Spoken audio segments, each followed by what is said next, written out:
cùng mái ấm gia đình Việt.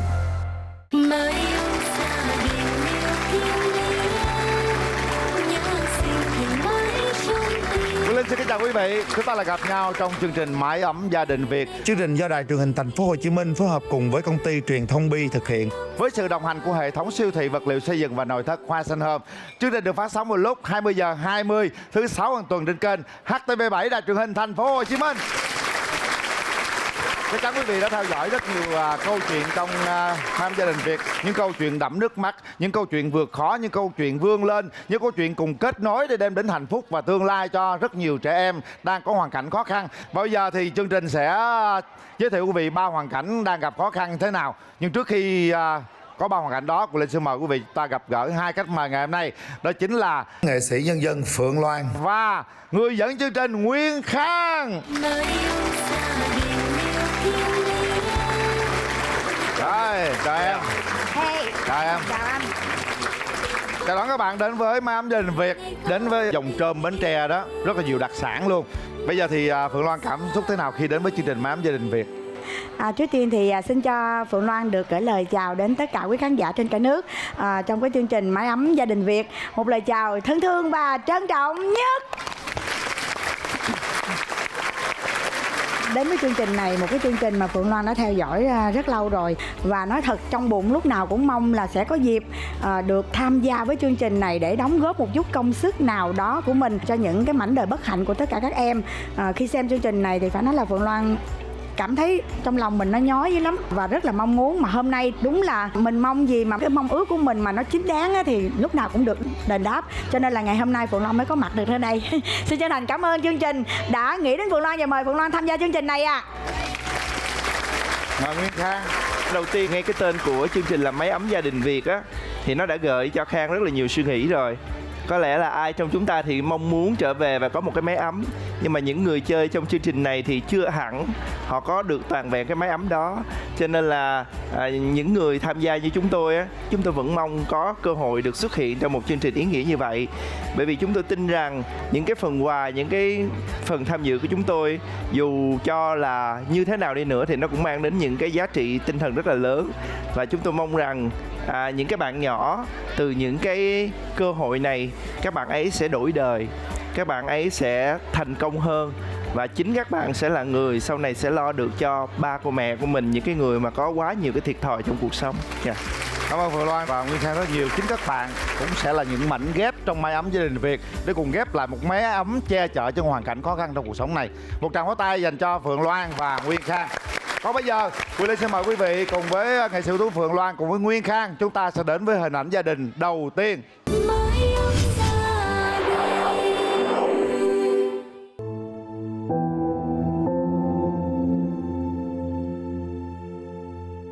Con tên là Huỳnh Thái Hạnh, học sinh lớp 7-3, trường trung học cơ sở Thành Phú Đông.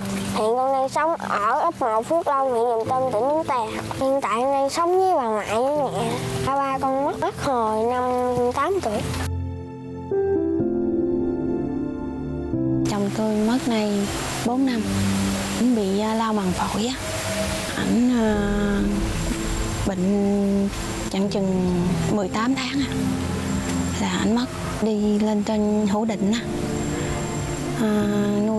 Nuôi ảnh cả tháng rồi về ảnh mất à. Tại phát hiện trễ á. Trước khi mất á, anh dặn dò em gắng ở lại nuôi con. Như vậy thôi chứ anh không nói gì nữa. Tôi chỉ nghĩ là nếu mà ảnh mà mất rồi thì mẹ con tôi chắc sống cô độc lắm, khổ lắm. Tại vì dù sao thì mẹ con tôi cũng dựa dặn cho ảnh không à, không có ngoại cảm không có gì hết. Còn có thời gian thì tôi đi làm thạch dừa vậy thôi, về vợ chồng cu mang vậy thôi à. Chứ không có, ngoài ra chị không có đất đai gì hết, chỉ có căn nhà nhỏ nhỏ hay gì vợ chồng ở vậy thôi. Dạ thời gian đầu thì tôi cũng hụt hẫng lắm. Nhưng mà sống thời gian rồi tôi về trong đây sống với ba với mẹ thì cũng thời gian thì vì con thì cố gắng thôi. Tại vì nó còn quá nhỏ. Thời gian thì mất thì nó biết. Tại vì nó 8 tuổi rồi nó biết. Nó chỉ hỏi thời gian lâu lâu vậy, nó chỉ hỏi là mẹ nhớ ba không. Tôi tôi chỉ nói là vậy con có nhớ ba không, nó chỉ nói là con nhớ ba lắm, vậy thôi. Thì tới đó thì em chỉ nhìn chỗ khác thôi chứ em không dám nhìn con em nữa. Ước mơ của con là làm nghề sửa xe giống ba con. Ông với của con, ba là người quan tâm mẹ với con nhất. Mỗi lúc nhớ ba, con thường dắt xe ra lau dọn một mình. Mỗi khi thấy bạn được ba chở đi học, con buồn, ước ba con sống lại đưa con đi. Ở nhà tôi được 16 gốc dừa, thì ở nhà về mỗi tháng là bán được 320.000 gì đó, thì phụ tiền vô cho để nuôi cháu cho nó đi học. Ở nhà thì giặt giũ, nấu nướng đồ cơm nước cho mẹ con đó đó. Điều suy nghĩ lo sợ nhất là tôi sợ lỡ mà tôi gục ngã, con tôi không có ai, không biết ai lo hết. Tại vì mẹ tôi già, con tôi nhỏ, lỡ tôi gục ngã xuống rồi tôi không biết con tôi sẽ ra sao hết. Tôi cảm thấy thương con vậy lắm, nhưng mà thương thì thương chứ tối nhiều khi thấy nó về nó nằm nó ngủ, mà tay thì mà đấm lịa vô cái đầu gối, ngay đầu gối thấy một con đau vậy đó, con đi tới đi lui cũng nhức cũng chết luôn. Mà ráng, có nhiều khi nó dành tiền là nó mần được có tiền là nó mua thuốc bây giờ tôi uống cho nó, chính nó cũng không dám uống nữa. Chịu đựng chứ không dám để tiền để mà mình mua thuốc để mình uống. Cái ao ước á, thì ao ước nhiều dữ lắm, nhưng mình nghĩ là nó xa vời, không tự nhiên mình mà người đó giờ mấy biết bao nhiêu năm mà không có, giờ mình ao ước thì biết có được hay không. Nhưng mà cũng đâu có ai cấm mình không ao ước, nhưng mà thật ra thì tôi ao ước sau này nếu mà cái gì đó, cái dịp mai gì đó những có mạnh thường quân gì ủng hộ cho mình, thấy mình vậy ủng hộ cho mình ít tiền để sửa lại cái mái nhà, rồi từ từ thì mới sửa với cái chân cột, chứ giờ không ập tới làm 2-3 vụ thì là đâu có thể nào mà mình làm một cái rụp mà được hết.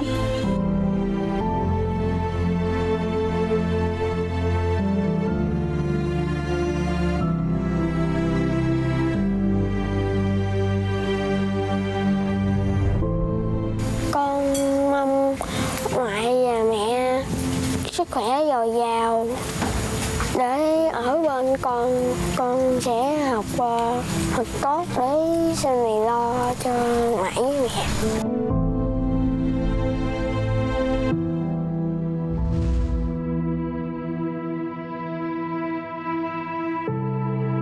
Chào đón gia đình Mái Ấm Gia Đình Việt. Chào ngoại. Dạ, hôm nay chào con. cô Phương Đây Loan, con. Ngoại. Nào. Từ đây MC nào. và chào Đó. Quyền Linh. Dạ chào chị. Ông xã mất lâu chưa chị? Dạ, ảnh mất nay gần 4 năm rồi. Rồi bây giờ một mình chị làm như vậy, vừa lo cho Thành đi học, rồi phải vừa lo cho bà nữa. Dạ. Có đủ sức không chị? Em cũng làm cho cố gắng vậy thôi, nhưng mà nhiều khi cũng ăn uống hao hút lắm. Nhiều khi bệnh hoạn em còn không có đủ tiền để mua được ngày thuốc nữa.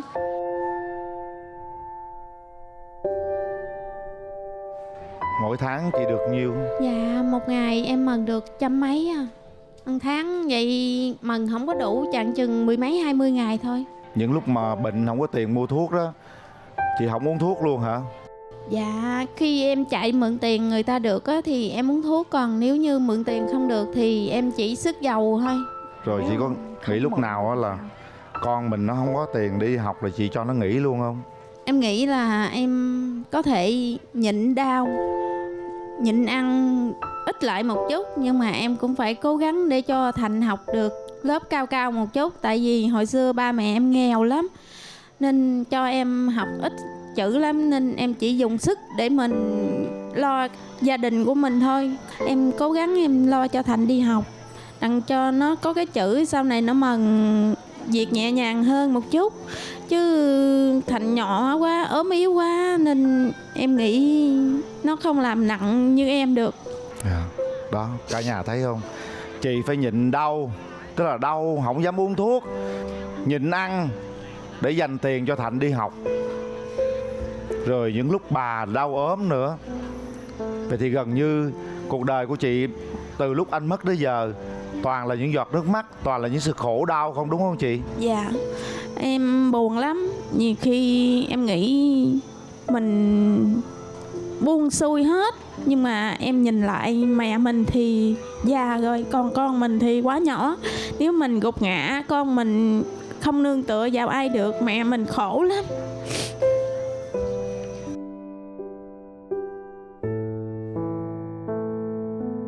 Chị quay qua người phụ nữ kế bên kìa, đồng cảm với chị kìa. Đó, Phượng Loan nói gì với chị đi. Chị cảm thấy chị khâm phục cái nghị lực của em. Mệt mỏi quá người ta cũng sẽ buông xuôi, nhưng ở đây thì chị thấy được cái nghị lực của em. Cái nghị lực là ráng làm sao mà cho con mình đi học. Cái điều đó là cái điều quan trọng. Và đây còn trách nhiệm còn với bà mẹ nữa. Chị mong rằng cái nghị lực này của em phải luôn luôn vững như vậy, vững như bây giờ em đang nói chuyện với chị vậy đó. Rồi còn bà ơi. Bà năm nay bao nhiêu tuổi? 70 tuổi rồi. Là hiện tại bây giờ là bà ở nhà là chỉ trồng dừa coi dừa thôi.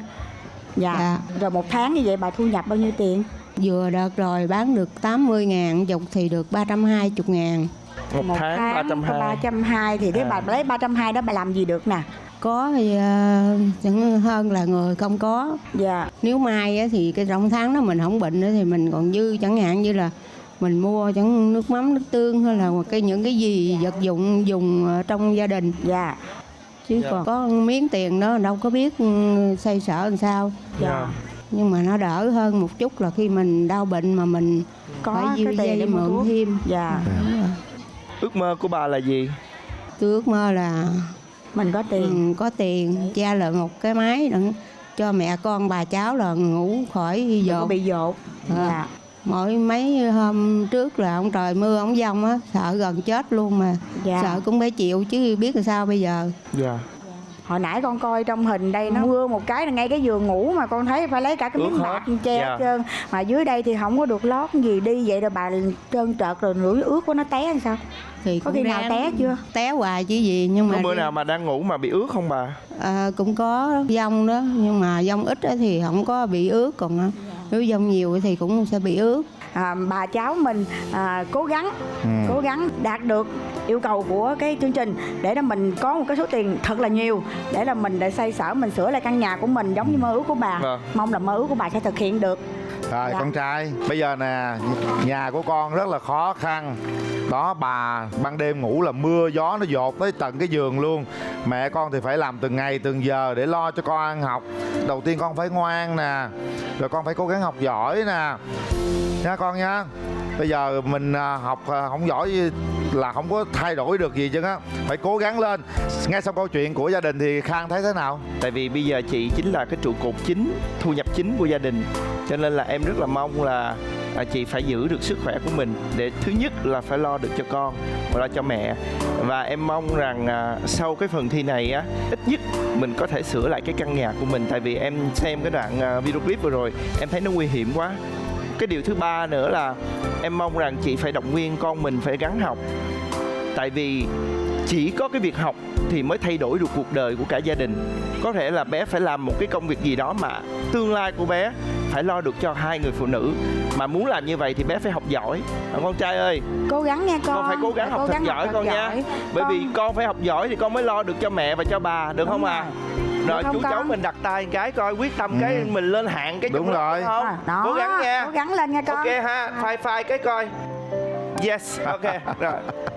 Rồi thưa quý vị, chúng ta vừa đến hoàn cảnh đầu tiên của gia đình em Thạnh, cũng rất là khó khăn.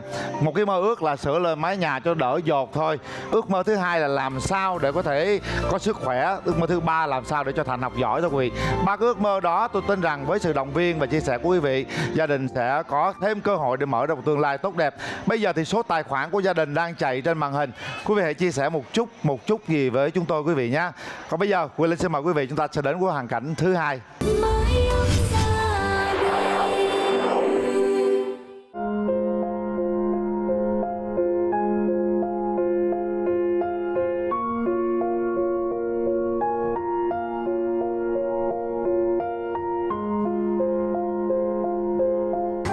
Con tên là Tô Nguyễn Chí Thanh.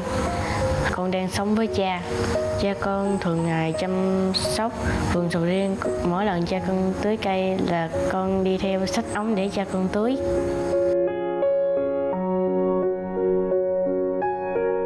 Bỏ chi phí hết. Thì tôi trồng vườn sầu riêng này một năm thì tôi thu hoạch khoảng được 25 triệu. Số tiền này một năm thì cha con tôi trang trải thì không có đủ. Chi tiêu cũng kỹ lưỡng lắm mà không có đủ. Mẹ con mất vì bệnh tai biến vào năm 2020.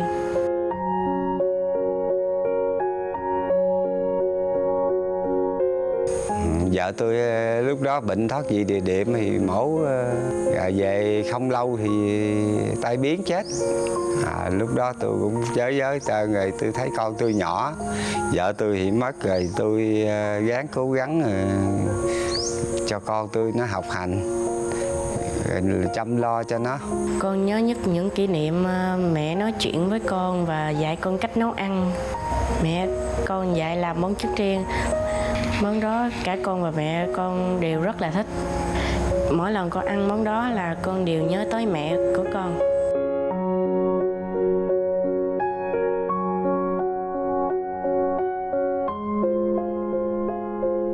Tôi với vợ tôi kết hôn được 11 năm. Nhiều khi tối mình ngủ mình ôm con mình khóc. Mình khóc, mình nhớ vợ mình ôm con mình hung nó như mình khóc. Mình thương cho nó, nhiều khi nó thiếu cái tình cảm của mẹ. Còn mình nói đàn ông chứ đâu phải được như bên phụ nữ mà mềm mại. Mà con tôi nó ngoan, nói chuyện dạ thưa rồi nó cũng đàng hoàng. Thành ra tôi cưng nó lắm.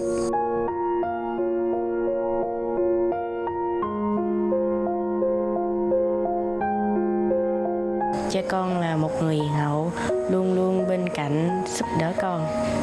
Cha con bị bệnh viêm đại tràng, không có tiền cho nên không uống thuốc được.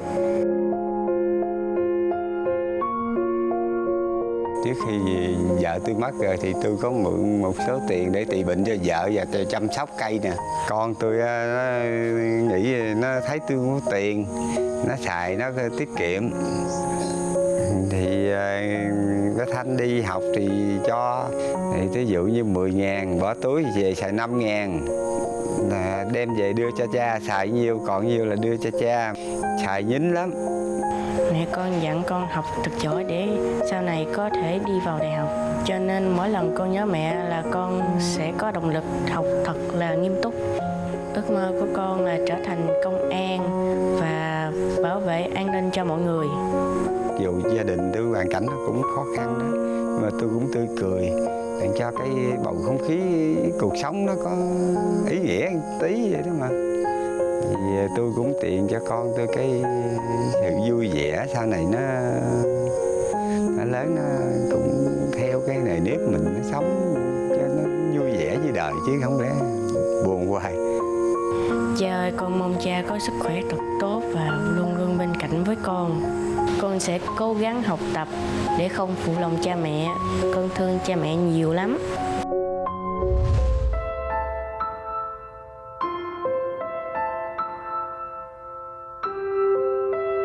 Rồi, chào đón gia đình Chào đến với Gia Đình Việt. Chào con. Chào anh. Chào anh. Chào con trai. Rất thích ở anh là cái tinh thần lạc quan đó. Yeah. Những cái năng lượng tích cực nó luôn thể hiện trong con người của anh. Và Linh rất là thích cái cách dạy dỗ con của anh luôn. Hả? Phải học. Học để trở thành công an con hả? Dạ. Ước vậy đó hả? Dạ. Chú rất thích ở con. Chú yêu cái câu nói mà mỗi lần con nhớ mẹ đó, cái nỗi nhớ đó biến thành động lực để con học giỏi hơn nữa. Sao con nghĩ ra được điều đó? Bởi vì mỗi lần con nhớ đến mẹ là con học giỏi, con nhớ những kỷ niệm. Đó. Các bạn thấy chưa? Chúng ta phải biến những nỗi nhớ đó trở thành những cái động lực, những cái khát vọng để chúng ta hướng tới một tương lai tốt đẹp. Chứ không phải là chúng ta buồn rồi chúng ta ủ rũ rồi chúng ta bỏ luôn, chúng ta buông xuôi luôn thì cũng không được. Chị mất lâu chưa anh? Này 4 năm rồi. Giống như gà trống nuôi con vậy đó. Có khi nào khó khăn không có đủ tiền đóng tiền cho con đi học không? Cũng đôi lúc cũng có. Thì khó khăn đó mình làm gì? Cũng nhờ chị em rồi chứ. Dạ đi mượn ha. Nhờ mượn chị em rồi bán đồ cái anh trả lại. Dạ. Chú Linh thấy là mỗi sáng cha con cho con 5.000 đi học hả? 10.000. 10.000 hả? Xài có 5.000 thôi. 5.000 em về gửi là ba cha 5.000. Sao không xài hết 10.000 luôn con? Dạ Làm con gì? con để dành để tích góp. Tích góp luôn. Dạ. Hay quá. Rồi tiền đó con làm gì? Tiền đó con chưa nghĩ tới. Con chưa nghĩ nghĩ tới, con tích góp thôi nhưng mà con chưa nghĩ Miễn nó tới. tích góp là được rồi. Trời ơi. 5.000 con ăn gì để đủ con? Dạ 5.000 là con sẽ mua bánh. Mua bánh. Ăn bánh xong thì con lên lớp con uống nước. Uống nước ở đâu? Dạ cặp con có nước sẵn cho nên con lên. Con đem theo á. Đó, biết tiết kiệm dễ sợ không? Con mơ ước gì cho gia đình của mình hả con? Mơ ước gia đình con luôn sống khỏe mạnh và không bao giờ cãi nhau. Giỏi. Khang thấy gia đình này như thế nào? Em nhớ cái câu là mồ côi cha Ăn cơm với cá. ăn cơm với cá, mồ côi mẹ lót lá mà nằm. Thông thường á, thì khi mà chúng ta cứ nghĩ là nếu mà chỉ còn ở với mẹ thì chắc là mẹ sẽ quan tâm chăm sóc rất là đầy đủ hơn, nhưng mà qua cái câu chuyện này á, thì em lại thấy không đúng như cái câu đó. Bởi vì ba ở đây dạy dỗ bạn này rất là chu đáo, từ cái việc là gấp đồ, từ cái việc mà ăn uống cho đến học tập. Hồi nãy thì em có thấy cái bằng khen. Chú thấy cái bằng khen ngay cái bàn của con á, là cái bằng khen đó là bằng khen gì? Bằng khen học tập tốt vượt khó. Học tập tốt vượt khó. Điều đó có nghĩa là anh dạy con rất là tốt luôn. Là cái điều này em rất là ngưỡng mộ. Cái thứ hai nữa là anh còn dạy con cả cái tính nữa. Có nghĩa là con của anh có rất là quan sát ba của mình. Cái việc mà tiết kiệm như vậy á, thật ra không phải là đứa nhỏ nào nó cũng suy nghĩ đâu. Nó có thể là tiết kiệm đó chưa biết làm gì nhưng mà rất là nghĩ cho tương lai. Thì em rất là ngưỡng mộ. Mặc dù có vẻ là về cái hoàn cảnh á, gia đình anh thiếu thốn, nhưng mà về cái gọi là cái tình cảm ấm áp á, trong cái gia đình này thì dường như em không thấy cái điều đó. Có nghĩa là luôn luôn được đong đầy. Câu chuyện thứ hai này thì cũng khó khăn, nhưng mà họ tìm cách để vượt qua quý vị. Chúng ta cũng cần chia sẻ số tài khoản của gia đình thứ hai cũng đang chạy trên màn hình quý vị nhé. Gia đình đầu tiên thì là mất ba, gia đình thứ hai là mất mẹ, còn gia đình thứ ba như thế nào? Mời quý vị đến với video clip sau đây.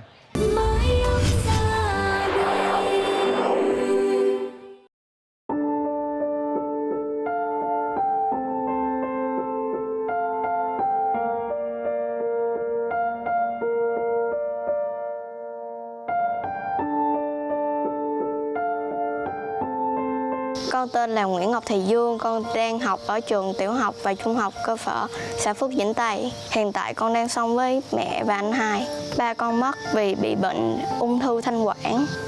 Từ năm 2013 là phát bệnh, là tới mất là năm 2017. Lúc mà ở trên bệnh viện trả về thì bệnh viện nói là về nhà không biết mất lúc nào.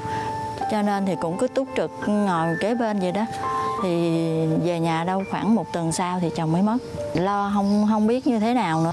Lúc mà ba mất thì lúc đó con cảm thấy rất là buồn và hơi xúc động, nhưng mà con không có tỏ ra bên ngoài, con muốn giấu cảm xúc đó. Nếu như con sụp đổ hoặc là con như thế nào đó thì mẹ và em con sẽ không thể nào trụ vững được nữa. Con cảm thấy buồn khi mà không có ba. Con nghĩ là khi có ba là cuộc sống con tốt hơn rất nhiều.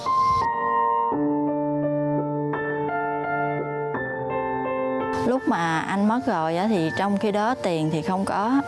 Mà con thì đứa nhỏ đang chuẩn bị vô mẫu giáo, mà công việc làm thì mình cũng chưa có nữa. Trong nhà thì cũng không có tiền.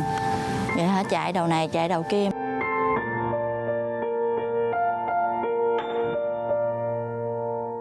Địa phương cũng hỗ trợ cho chị Đen là một căn nhà tình thương vào năm 2022.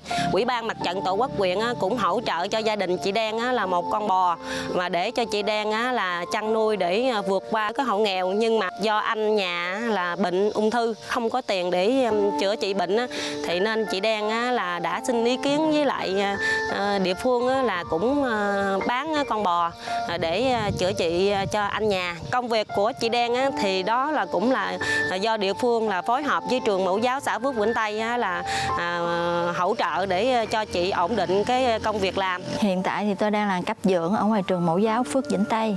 Thì Công việc hàng ngày á, là sáng vô là nhận rau củ quả, thịt cá, rồi rửa, sơ chế rồi nấu xong rồi mới đem lên cho từng lớp, rồi múc ra cho từng trẻ, rồi trẻ ăn xong rồi gom chén muỗng đồ xuống rửa dọn dẹp. Cái việc làm đó thu nhập mà trừ bảo hiểm y tế, bảo hiểm xã hội rồi thì còn 3,5 triệu một tháng. Nhưng mà hưởng lương chỉ được 9 tháng thôi, còn mà 3 tháng trẻ nghỉ là không có lương. Thì lúc đó ai kêu gì thì làm đó. Ví dụ như là đi làm cỏ hoặc là đi chạy xe ôm. Nhiều lúc đến buổi chiều tối rồi mà chưa thấy mẹ về, con cảm thấy rất là lo lắng. Không biết mẹ đi trên đường có gặp chuyện gì không. Con sợ sức khỏe của mẹ con yếu đi và không thể che chở cho con được nữa. Với số tiền mà thu nhập hàng tháng 3,5 triệu á, thì hai bé học hành nữa thì không có đủ. Nhưng mà nhờ ngoài xã cũng hỗ trợ một phần gạo, đầm tôm người ta tháo đó, mà cá con đồ này kia mình đi qua mình xin về, mình thả cái ao ở cạnh nhà. Thì cái ao cạnh nhà cũng là ao của người ta, nhưng mà người ta không có nuôi gì đó, mình thả xuống rồi khi nào nó lớn lên mình tự đi lấy lưới lấy đồ rồi mình tự bắt lên. Ước mơ của con sau này thì con phải bán tạp hóa để mẹ muốn ăn gì thì con cho mẹ ăn đó. Cảm thấy rất là thương mẹ. Hàng ngày con cố gắng con học hành thật tốt để cho mẹ cũng như ba có thể dường như là có thể nhìn thấy được những cái công lao mà con muốn đền đáp một phần nào đó cho cả ba và mẹ. Mẹ ơi, con cảm ơn mẹ rất nhiều vì đã hy sinh vì anh em con. Anh em con sẽ cố gắng học tập chăm chỉ để mai sau có thể nuôi lại mẹ.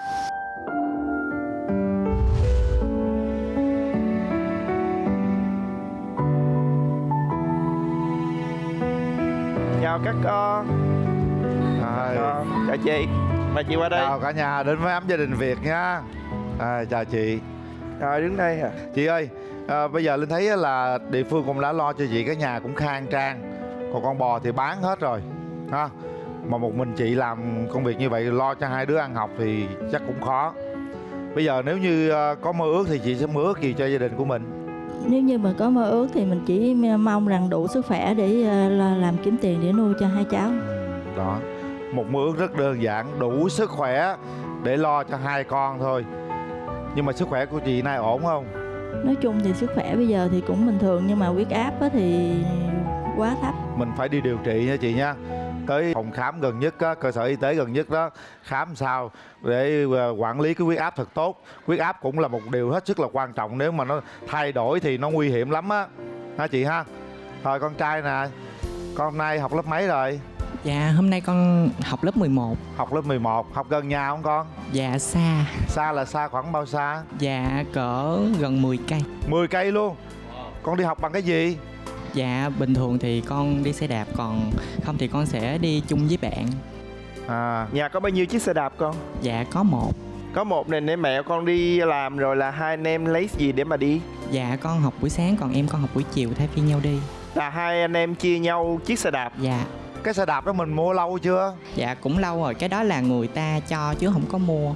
Cho lâu chưa con? Dạ, cho lúc mà con lên học trung học cơ sở, cái người ta thấy con không có xe đi, xong rồi người ta cho. Là mấy năm rồi?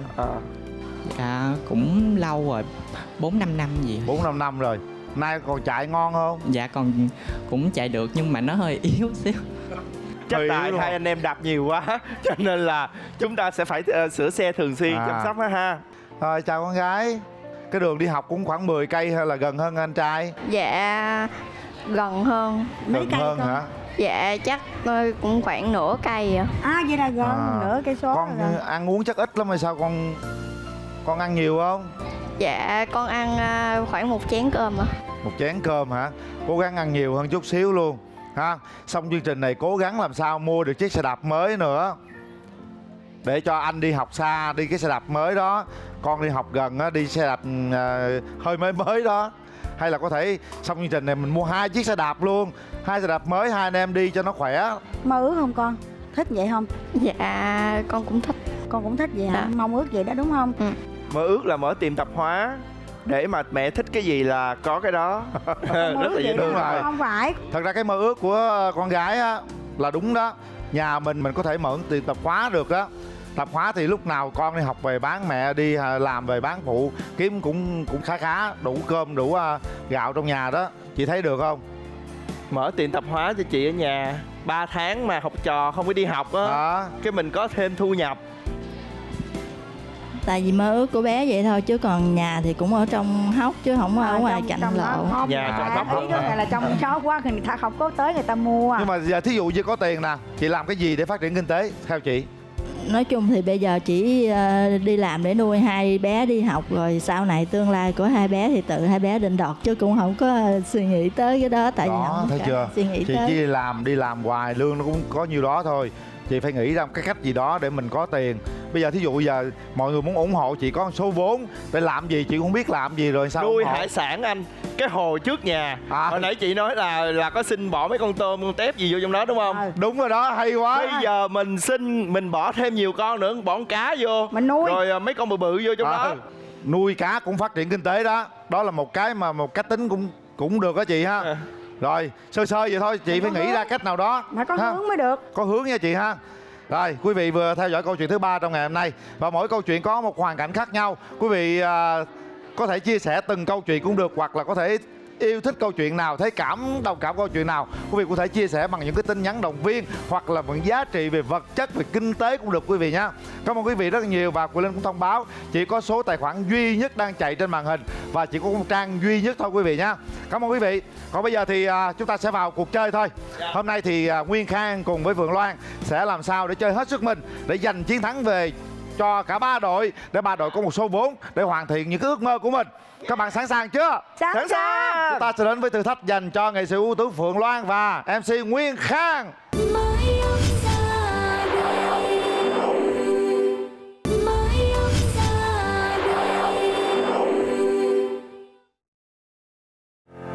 Uống nhựa Hoa Sen hân hạnh đồng hành cùng mái ấm gia đình Việt. Bây giờ chúng ta sẽ đến thử thách đầu tiên. Phượng Loan cùng với Nguyên Khang sẽ tham gia thử thách. Nếu như các bạn chiến thắng được thử thách này, các bạn sẽ giúp cho 3 gia đình một cái quyền ưu tiên. Wow. Mà nếu như có quyền ưu tiên đó thì 3 gia đình nó sẽ nhẹ nhàng hơn trong cái việc thử thách của họ. Còn nếu như không có quyền ưu tiên này, có thể họ sẽ thất bại, họ sẽ thua cuộc, rồi họ về trắng tay không có tiền, thì lỗi do các bạn. Sao nghe áp lực vậy? Vậy thôi. Áp lực quá, phải cố gắng lên. Đó, nó là vậy đó. Thành ra sự có mặt các bạn rất là quan trọng. Đúng rồi. Nhất trí. Đây, quyền ưu tiên nằm ở đây. Này, nếu chơi được thì mình mở quyền ưu tiên này ra, còn không chơi được mình cất quyền ưu tiên luôn rồi về luôn. Ưu tiên này là cho 3 gia đình luôn hả? Cho 3 gia đình luôn đó. Gia đình luôn. Mình chơi một mà tặng 3 luôn á. Hay quá. Đơn giản thôi, trò chơi này giống chung nít gì đó. Nè, tôi thấy ra cho nó tưng cái cho nó rớt vô. Đó là xong. Làm sao mà nó nằm hết cái banh ở trên đây là thắng luôn. Hết luôn hả? Hết luôn hả? Hết luôn. Nhưng mà trong vòng 3 phút thôi. 3 phút qua thôi. 3 phút cũng thua luôn. Ném từng cái hay ném nhiều cái? Từng em cái. ném như vậy được không? Vậy được không? Không được. Không được hả? Nó phải tưng lên vậy đó. Vậy đó phải hả? tưng lên vậy mới được nha. Rồi chuẩn bị 3 phút nha. Rồi. Nào, coi đồng hồ đi. Đúng rồi. Đồng hồ xịn á. Đồng hồ xịn nha. 3, 2, 1, bắt đầu. Đó. Làm sao cho hết mới được nha. Hay lắm. Đó. Phượng Loan rất là tuyệt vời đó. Bây giờ rớt con trái ra ngoài luôn. Đó, được rồi, đứng Nguyên Khang. Gần chút xíu nữa, gần cho Tân gần xíu nữa. Đó, đúng rồi. Hay quá. Đó, bây giờ là thuận thuộc rồi. Đó, vô luôn. Hay quá luôn. Đó. Còn quan trọng cái trái cuối cùng mới là giữ nha. Đó. Ui. Hay vậy Khang. Trời ơi, ngon lành luôn. Quá ngon quá. Trời ơi. Trời ơi, quá ngon luôn. Đó. Đây là cái trái này mới quan trọng nè. Kỳ này cử đi thi Olympic rồi. Đúng rồi. Trời ơi, ngon lành. Đó, quan trọng cái này nè. Phượng Loan cũng hay lắm. Nhẹ nhẹ thôi, đừng có mạnh quá Phượng Loan. Đó, hay quá. Trái cuối cùng. Nhẹ thôi. Đây. Rồi xong. Chưa. Quý vị đội thắng rồi. Ôi, hay quá. Phụ ở đây, phụ ở đây. Phụ đá. Phụ ở đây nè. Phụ cưng. Nguyên Khang hay vậy. Vô. Quan trọng hai cái trái đây nè. Ê, Vô. mới có phút 40 giây à, còn tới một phút 20 giây nữa. Còn thời gian còn 1 phút nữa. Trời, vô. Còn hai câu nữa. Vô. Cái cuối cùng. Ê. Nhanh lên. Còn 20 giây. Ê. Đây. Chơi kỳ vậy. Cho em xin ăn gian một lần. Cho em xin ăn gian một lần. Khó quá, cây cuối cùng khó ha. Thôi dù sao thì các bạn cũng đã chiến thắng rồi. Vỗ tay cho Nguyên Khang cùng Phương Loan nào. Trời dễ sợ. Chứ bây giờ mới biết chị dễ sợ cho chị Loan. Nguyên Khang chơi đàng hoàng thiệt. Bây giờ cái quyền ưu tiên này nha. Gì vậy anh? Coi cái gì đây? Mở ra đi coi đọc cái gì đó. Giảm 10 cây cờ. Quay lại. Wow. Yeah. Chúc mừng. Như vậy là thử thách đầu tiên sẽ được giảm 10 cây cờ. Cảm ơn Nguyên Khang với Phượng Loan. Chúng ta sẽ đến với thử thách dành cho ba em.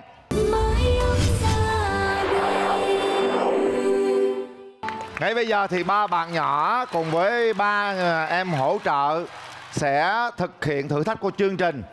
Đây là thử thách hết sức là quan trọng. Các bạn cố gắng thực hiện thử thách với thời gian càng ngắn càng tốt nha. Đội nào sau khi 2 thử thách có thời gian thấp nhất, đội đó sẽ là đội chiến thắng. Thành ra là chiến thắng nó quan trọng với các bạn rất là nhiều.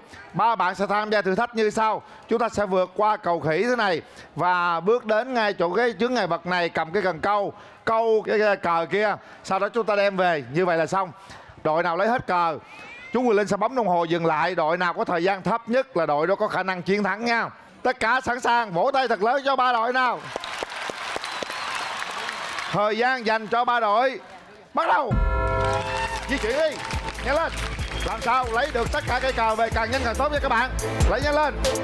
Đúng rồi, rất là nhanh rồi, chạy về đi. Tiền Giang, xong rồi tới Bến Tre. Long An đâu, nhanh lên. Long An nhanh lên. Cố gắng lên con. Ôi trời ơi, nhanh lên con gái, cố gắng lên nào. Ở đây có mình con là nữ đó. Ráng, rung quá. Cố lên nào. Hết rồi, không vô rồi.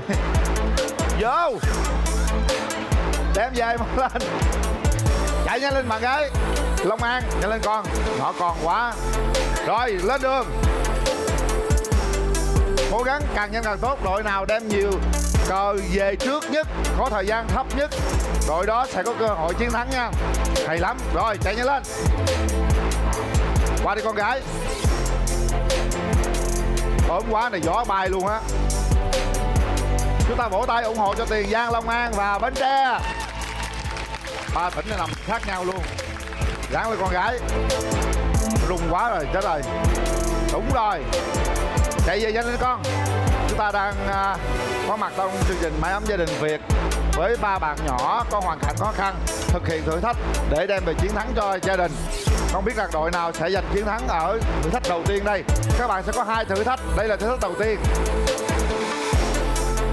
2, 4, 6, 8, 9. 2, 4, 6, 8, 10. Bến Tre 10, 11. Bến Tre đang dẫn đầu nhá. Lấy về con. Bến Tre còn 3 cây cờ nữa. Tiền Giang còn có nhiều cờ quá. Ráng tới con. Rồi chạy lên Tiền Giang. Long An còn 5 cây. Nghĩa là bây giờ Bến Tre đang dẫn đầu. Cố gắng lên nào. Bến Tre còn có 3 cây cờ nữa thôi. Bến Tre gần về đích rồi, còn 2 cây cờ nữa. Rất hay. Tiền Giang cố lên con nào. Chạy về mau lên. Bến Tre còn 1 cây cờ cuối cùng. Cố lên. Bến Tre còn cây cờ cuối cùng. Hay lắm. Nhanh lên, nhanh lên. Nhanh. Rồi. Chúc mừng Bến Tre. Bến Tre đang về đầu rồi. Bây giờ còn ai về gì đây? Hiện nay Tiền Giang còn 2 cây cờ và Long An cũng còn 2 cây cờ. Cố gắng lên nào. 2 đội đang thi đấu với nhau. Đội nào về thứ nhì đây? Cố gắng lên. Hồi hộp quá. Tiền Giang và Long An đang dẫn tiếp theo. Đội nào sẽ về nhì đây? Còn cây cờ cuối cùng. Nhanh lên nào. Rồi đội về thứ nhì là Long An. Còn Tiền Giang. Tiền Giang còn cây cờ cuối cùng. Cố lên. Trời ơi nó rung rồi. Hay quá. Rồi chạy về mau. Nhanh lên nào. Hết thời gian. Vỗ tay cho 3 đội nào. Bây giờ thì chú Quyền Linh bắt đầu công bố kết quả đầu tiên dành cho Bến Tre, Long An và Tiền Giang. Kết quả như sau. Đội đang Dẫn đầu đó là đội của em Thạnh đến từ Bến Tre 5 phút 23 giây. Chúc mừng Hạnh nha. Đội kế tiếp là đội em Dương 6 phút 02 giây. Chúc mừng Dương. Và đội thứ ba là đội Chí Thanh là 6 phút 20 giây. Không sao, các con chỉ có chênh lệch nhau khoảng vài chục giây cho đến 1 phút thôi. Thành ra là cũng không quan trọng. Quan trọng là thử thách thứ hai. Tụi con phải cố gắng nhiều hơn nữa nhé. Rồi thưa quý vị, còn bây giờ chúng ta sẽ đến với thử thách dành cho hai khách mời ngày hôm nay.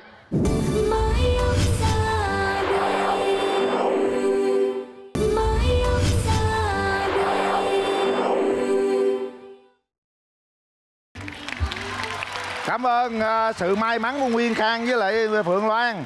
May mắn mới vô hết mấy ô đó.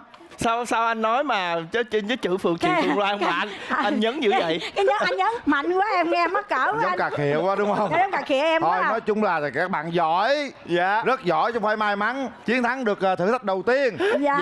Thử thách thứ hai cố gắng lên. Dạ cố gắng. Nha. Dạ. Bằng cách là bây giờ đứng đây mình lăn cái bánh xe cho nó chạy tới đâu chạy, sao mà nó đổ hết mấy cái chai là xong. 2, 4, 6, 8, 12 chai. Còn nếu đổ không hết thì chạy lên lụm lăn về đây tiếp tục lăn tiếp. Dạ. Mà bánh phải về tới đây nhá mới được lăn nha. Rồi chuẩn bị, vẫn là thời gian 3 phút nha. Mẹ bên nói nghe Khang, chị bên này. Ai muốn lăn sao lăn, miễn đổ hết cái chai là xong.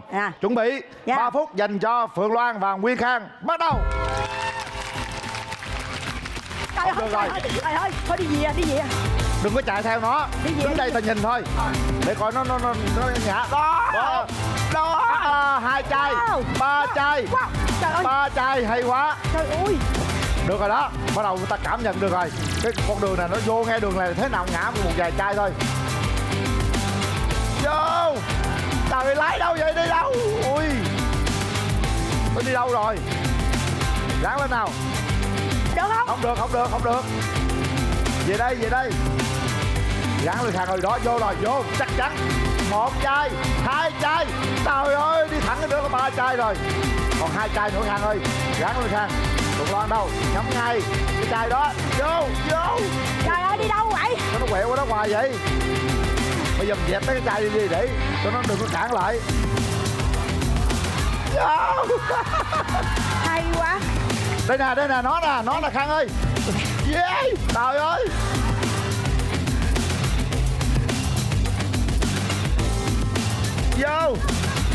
Vô. Hay là ráng đi con. Cảm ơn chị. Vô. Trời ơi. Vô. Còn trai, cố lên con. Cố đi coi. Cố lên. Cái này hơi khó nha. Cố lên con. Cố lên. Vô. Yeah. Vô.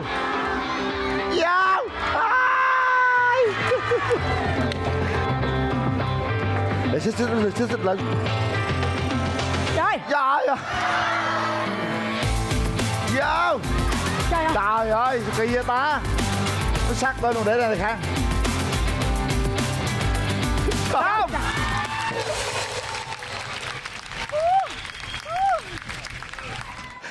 Rồi cũng xong. Thấy được gì ta? Thấy đom đóm rồi đó. Rồi. Rồi, bây giờ là cái quyền ưu tiên dành cho cả 3 gia đình. Gì đây? Thèn. Giảm thêm. Giảm 10 quả bóng. 10 quả bóng. Chúc mừng. Như vậy một lần nữa thì cả 3 gia đình sẽ bớt đi thử thách của chương trình. Chúng ta sẽ đến thử thách cuối cùng trong ngày hôm nay để xem gia đình nào sẽ bước vào vòng đặc biệt của Mái Ấm Gia Đình Việt.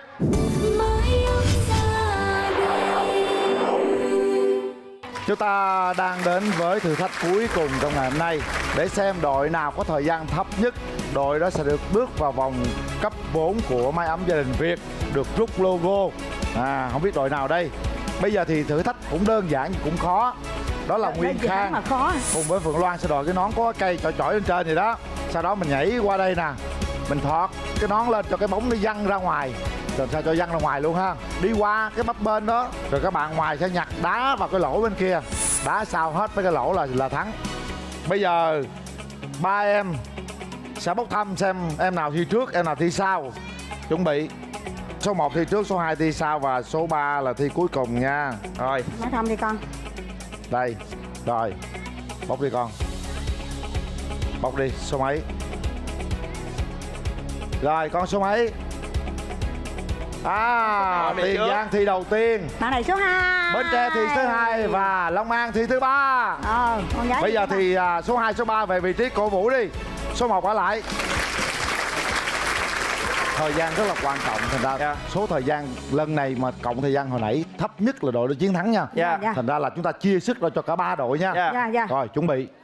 Thời gian dành cho đội đầu tiên đến từ Tiền Giang. Bắt đầu. Rồi, đó. Mạnh lên. Đúng rồi, lượm bánh đi con.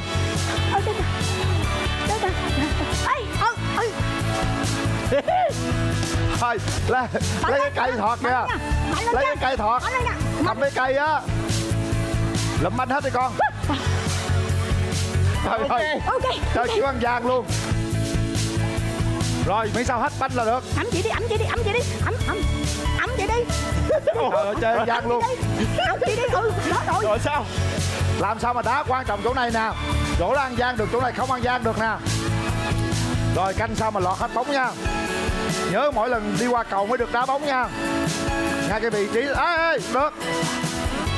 Đúng rồi. Làm sao vô cái lỗ đó. Làm sao mà vô cái lỗ mới được. Không được rồi. Đá đi Khang. Không được luôn.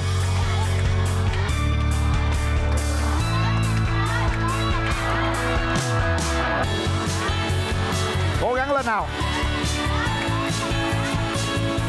Thôi ơi, nãy giờ vô có một cái à. Ráng đi con trai. Chúng ta vẫn đang theo dõi thời gian nha.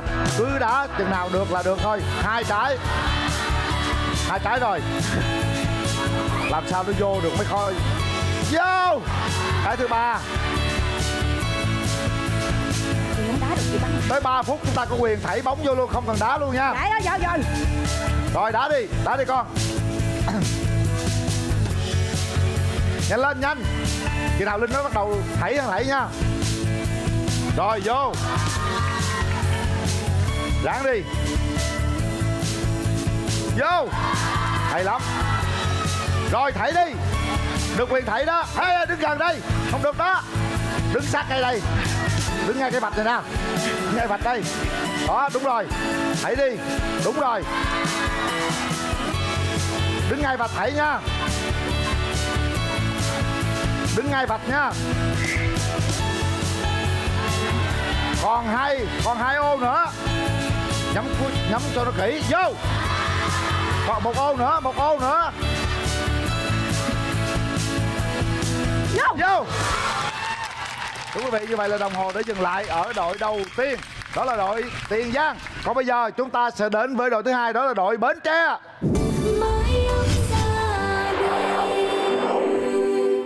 Và bây giờ chúng ta sẽ đến với đội thứ 2. Đó là đội đến từ Bến Tre của em Thạnh nha. Chuẩn bị. Thời gian dành cho em Thạnh. Bắt đầu. Di chuyển. Làm sao mình rớt xuống bóng hết. Rồi sau đó quan trọng là lúc mà mình đá bóng vô cái rổ thôi. Âm mạnh lên. Trời ơi. Đó. Đó. Đúng rồi. Lấy bóng đi, lấy bóng đi Thạnh. Lượm bóng con, lượm bóng chạy đi con. Lượm bóng chạy con. Chạy đi con. Chạy qua đây. Chạy. Quan trọng là đá nè. Đó. Đá sao cho nó vô cái rổ nha. Không được rồi. Đá đi. Không được luôn. Đá đi con. Đá mạnh lên Thạnh. Tập trung vô đá. Ta để bóng đàng hoàng, dừng bóng lại đàng hoàng với cầu thủ coi. Đá vậy là hên xui rồi, không có được. Còn phải canh đàng hoàng nhá Thạnh. Đó. Quan trọng là ta canh thôi. Vô. Đó. Rồi chạy lượm bóng đi con. Đi lượm bóng đi, mau lên. Lượm bóng nhiều vô. 3 phút mình sẽ được thảy bóng nha. Vô. Hay lắm Nguyên Khang.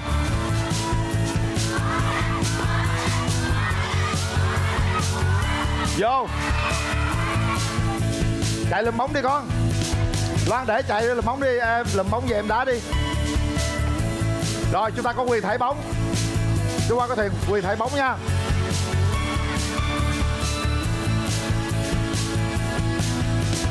Không vô rồi. Vô. Vô luôn. Mình còn 2 rổ nữa. Cố lên. Tập trung hết sức mình vô 2 rổ cuối cùng nào.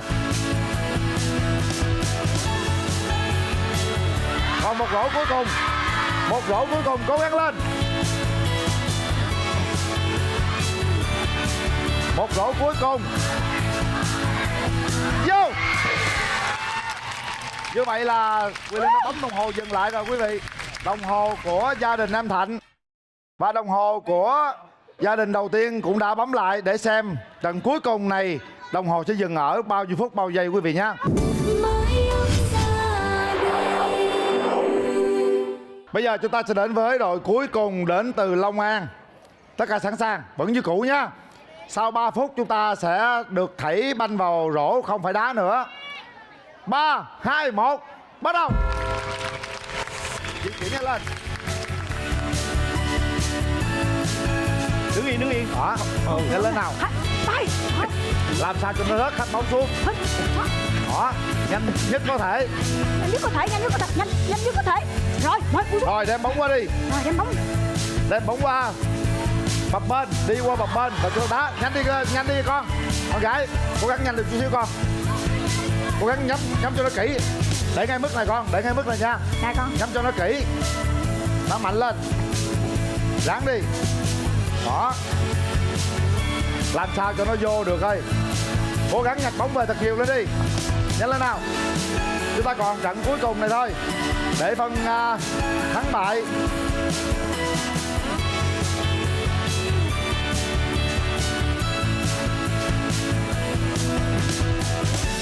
Trời ơi, canh từng trái con. Khang đá đi Khang. Canh từng trái á. Vô. Ráng lên. Con chạy nhanh lên, con nhanh lên chút xíu con gái. Tất cả mọi người nhanh lên chút xíu nào. Chúng ta chinh phục thời gian đi. Bây giờ con chạy, con đi lấy bóng đi. Gom bóng về, chuẩn bị cho thảy bóng nè. Lấy hết bóng về đây, mau lên. Còn 15 giây nữa chúng ta có quyền thảy bóng vào rổ rồi. Rồi thảy đi. Chúng ta thảy bóng đi. Được quyền thảy bóng rồi đó. Thảy cho nó vô cái rổ, con thảy mạnh lên.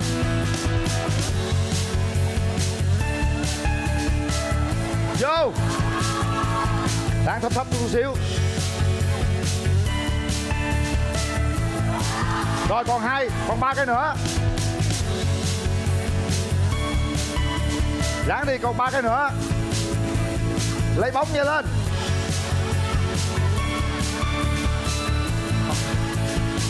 Chắc là không được rồi. Còn 2 rổ nữa. Ráng lên. Chạy lấy bóng đi con.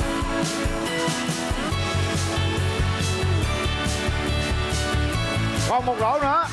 1 rổ cuối cùng. Mau lên. 1 rổ cuối cùng nào. 1 rổ cuối cùng, mau lên. 1 rổ nữa là xong. Cố lên. Rổ cuối cùng nào. 5, 4, vô. Như vậy là đồng hồ đã dừng lại thưa quý vị. Đội cuối cùng đã hoàn thiện xong. Chúng ta sẽ cộng kết quả của 3 đội. Xin mời quý vị.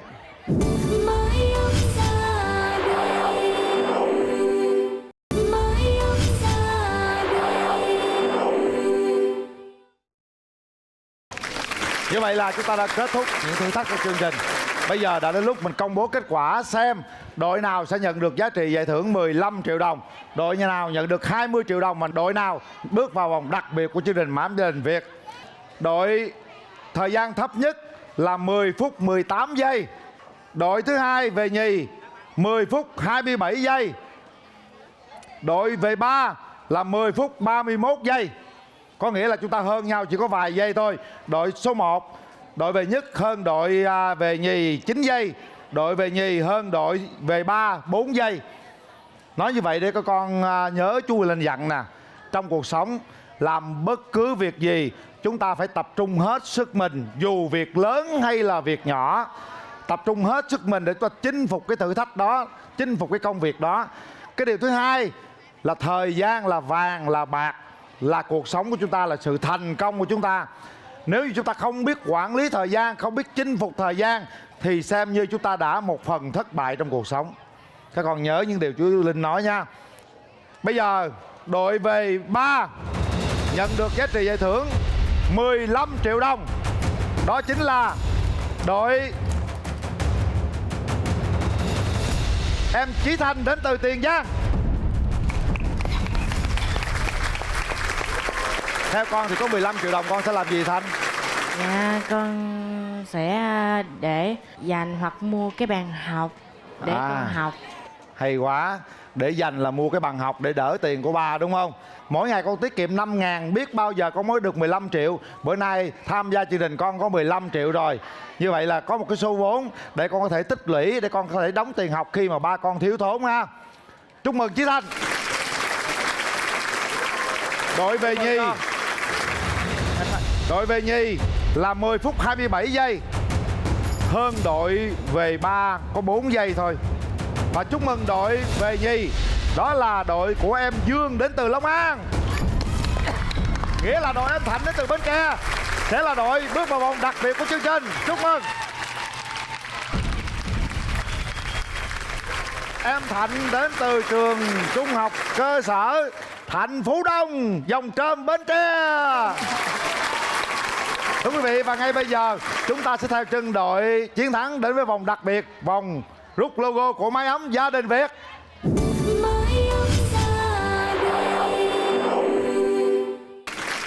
Chúc mừng cho em Thạnh đến từ Bến Tre đã đến vòng đặc biệt của chương trình. Nhưng mà quan trọng là em rút được bao nhiêu logo của chương trình. Chúng ta có một thử thách dành cho em cùng với Nguyên Khang và Phượng Loan. Nếu như thử thách đó thực hiện trong vòng 1 phút, chúng ta sẽ có 8 cái logo rút ra hết luôn.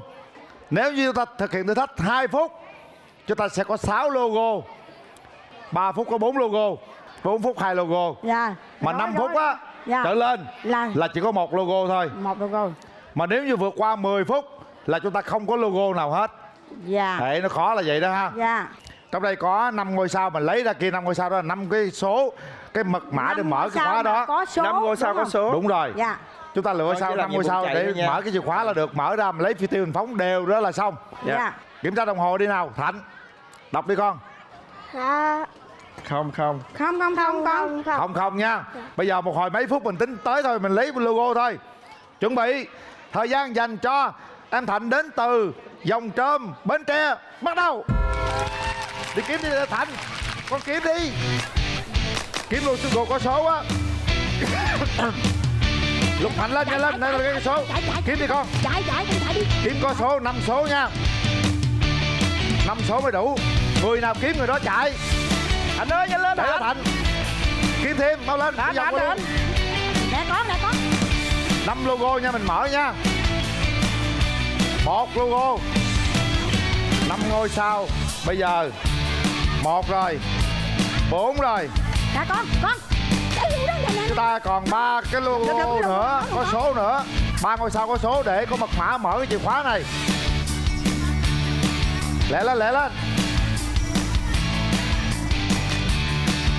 Có đủ số chưa? Còn một số nữa. 1, 4, 5, 8 rồi.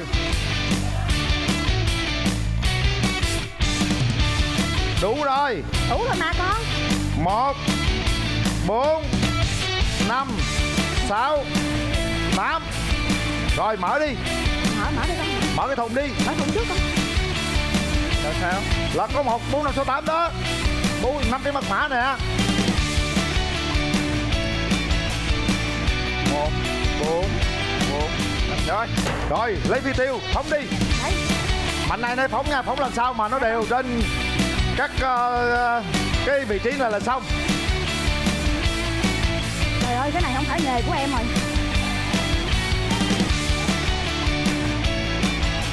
Ráng cho nó trúng đi nha. Giống như là cái bóng hồi nãy mà vô rổ vậy đó. Dễ hơn, cái này nó cho bóng được. Không được, bắn súng đi. Ráng lên. Bắn súng đi. Đó rồi, đúng rồi đó. Trời ơi trời. Bắn súng đi. Chạy lụm đi, lụm gì? Bắn súng. Rồi Rồi lượm đi Phan phóng nữa. Lượm đi phóng tiếp theo. Nhanh lên.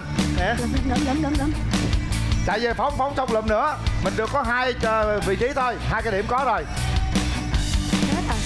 Khó quá.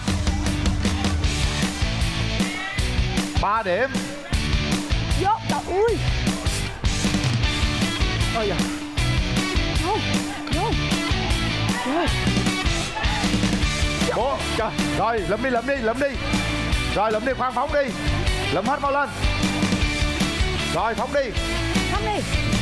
Đó. Thôi hay quá. Nó bóng rồi. Bây giờ còn 4 điểm nữa.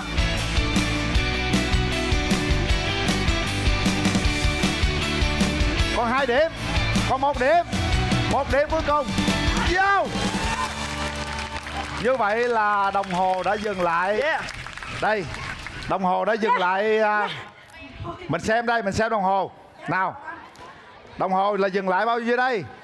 3 phút 39 giây. Vậy là mình được 3 logo. Rồi, chúc mừng cho gia đình của anh Thạnh. Gia đình Thạnh nhận được 3 logo của chương trình Mái Ấm Gia Đình Việt. Ngay bây giờ chúng ta sẽ đến với vòng rút logo để xem gia đình anh Thạnh có bao nhiêu tiền đây.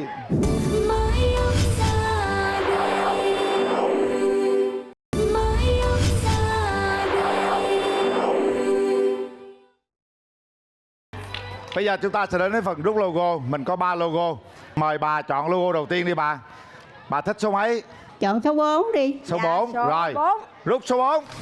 Đó. Bây giờ Khang đưa bà ra mở số 4 đi. Rồi mời bà. Đó. Con với bà mở ra đây.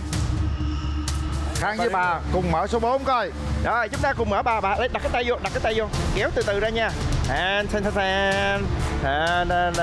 Ống kẽm nhúng nóng hoa sen. Ôi quá trời số không luôn. Ống quá trời số không luôn. Rút 10 triệu đồng. Rồi tặng cho bà đi. Chúc mừng bà. 10 triệu đồng. 10 triệu. Bà vui không? Vui rồi. Bây giờ đưa bà về đi nào. Có 10 triệu rồi. Ngon lành. Tự nhiên buổi sáng đẹp trời, hơi nắng chút xíu, có 10 triệu. Chị vui không chị? Dạ vui. Chị sửa cái mái nhà đó khoảng nhiêu tiền? Dạ sửa cái mái nhà đó chắc chặn chừng 15 triệu. 15 triệu đúng không? Rút Kiếm 15 triệu để mà sửa nhà. Kiếm thêm 10 triệu nữa, bước ra cho em. Cứ 15 triệu rút cái sửa cái nhà. Sửa cái mái nhà. Chị chọn đi, chọn số đi.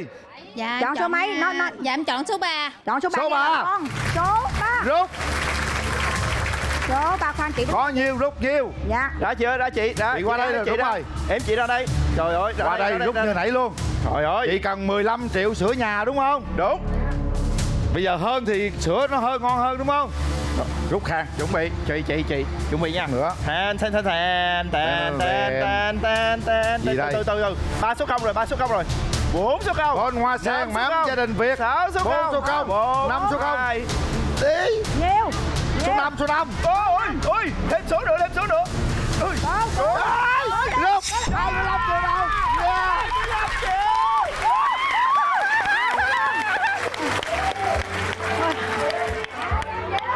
25 triệu đồng sửa cái nhà ngon rồi.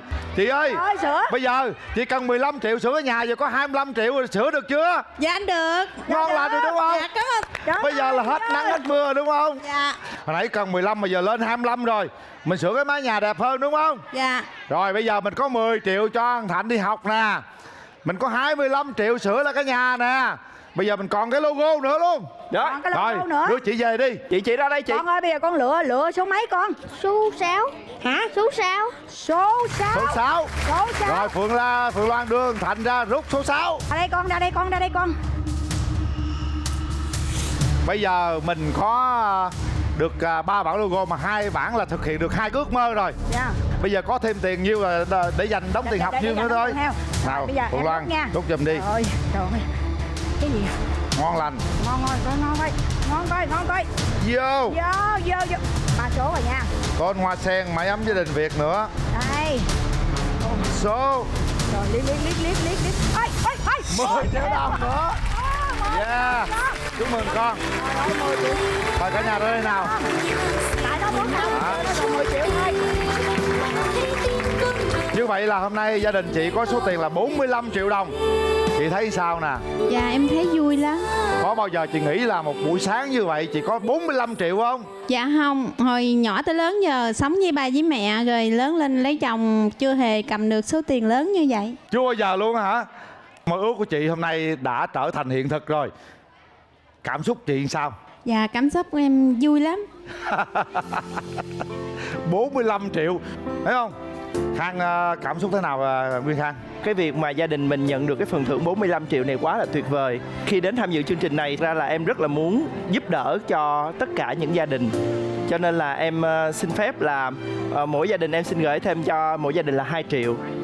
Như vậy là chúng ta sẽ có tổng cộng là 6 triệu. Rồi, cảm ơn Nguyên Khang. Phượng Loan.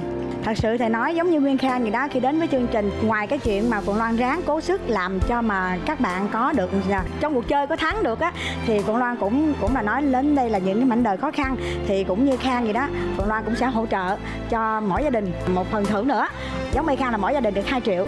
Vậy là mỗi gia đình có thêm 4 triệu nữa của hai nghệ sĩ ngày hôm nay, Phượng Loan và Nguyên Khang. Chúc mừng. Còn bây giờ ta mời cả ba gia đình đến đây nhận giải thưởng thôi các bạn ơi.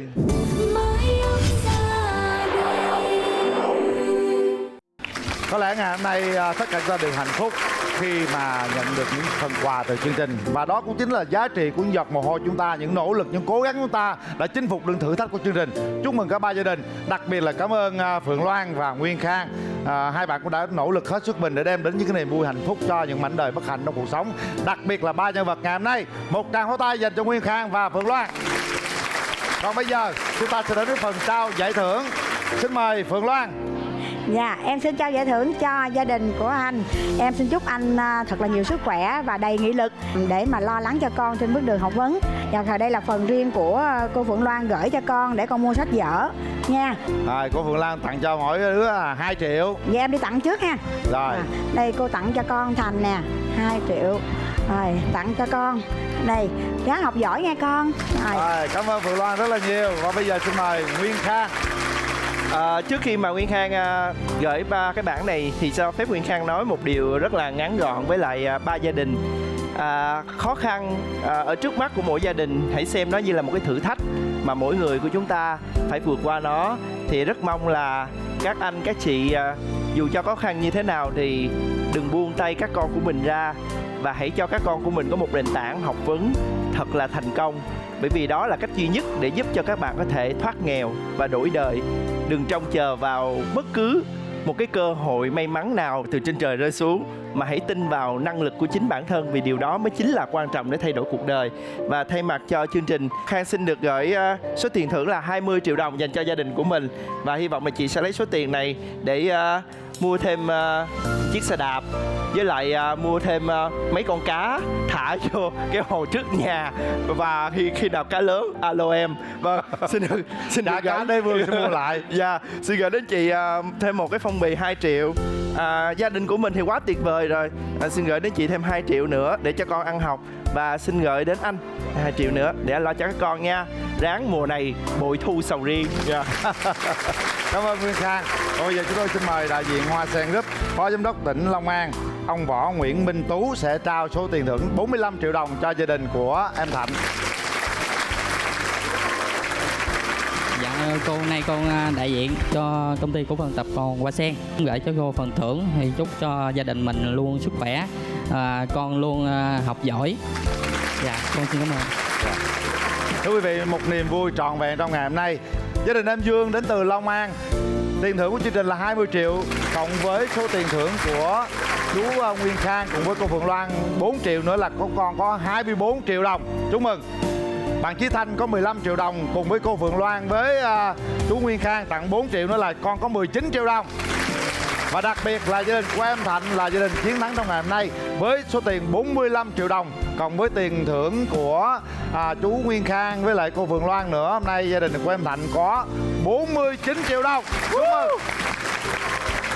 Một niềm vui rất trọn vẹn. Cảm ơn tất cả mọi người đã ủng hộ chương trình. Thưa quý vị, hiện nay số tài khoản của cả ba gia đình vẫn đang chạy trên màn hình đó. Quý vị có thể chia sẻ một chút tình cảm của mình để cho ba gia đình có thể vượt khó để hướng tới một tương lai tốt đẹp. Cảm ơn quý vị và các bạn quan tâm theo dõi chương trình Mái ấm gia đình Việt. Chương trình do Đài Truyền hình Thành phố Hồ Chí Minh phối hợp cùng với công ty truyền thông Bi thực hiện với sự đồng hành của hệ thống siêu thị vật liệu xây dựng và nội thất Hoa Xanh Home. Chương trình được phát sóng vào lúc 20h20 thứ 6 hàng tuần trên kênh HTV7 Đài Truyền hình Thành phố Hồ Chí Minh. Còn bây giờ thì chúng tôi sẽ nói lời chào tạm biệt và hẹn gặp lại.